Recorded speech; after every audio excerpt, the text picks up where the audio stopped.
भारत दुनिया की चौथी सबसे बड़ी अर्थव्यवस्था है, लेकिन G7 का औपचारिक सदस्य नहीं है, स्थायी सदस्य नहीं है। आज भी मेहमान के तौर पर, स्पेशल गेस्ट के तौर पर बुला रहे हैं, जिसे अब बदलने की आवश्यकता है, क्योंकि हम दुनिया के सबसे बड़े लोकतंत्र हैं, सबसे बड़े देश हैं आबादी के हिसाब से, और चौथी सबसे बड़ी अर्थव्यवस्था है। G7 में अगर हम नहीं होंगे तो कौन होगा? कहने का मतलब यह है कि जब यह संगठन बना, उस वक्त बड़ी बड़ी आर्थिक महाशक्तियों के रूप में जिन 7 देशों को इसका परमानेंट स्थायी हिस्सा बनाया गया, वो उस जमाने के हिसाब से सही था।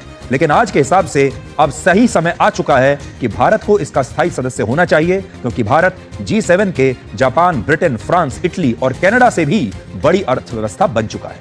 यह बात G7 के देश भी अच्छी तरह जानते हैं और समझ चुके हैं, और इसीलिए वो वर्ष 2019 से ही लगातार भारत को हर बार G7 के आउटरीच सत्र में विशेष रूप से आमंत्रित करते आ रहे हैं। इसके अलावा जीडीपी ग्रोथ रेट के मामले में भी G7 का एक भी देश भारत के आसपास भी नहीं ठहरता। IMF के अनुसार वर्ष 2025 में अमेरिका का जीडीपी ग्रोथ रेट 1.8%, जबकि भारत का जीडीपी ग्रोथ रेट 6.2% रहने का अनुमान है। तो आप देख लीजिए कि भारत किस गति से आगे बढ़ रहा है अर्थव्यवस्था के मामले में, और इन देशों से भारत की तुलना आप कर सकते हैं।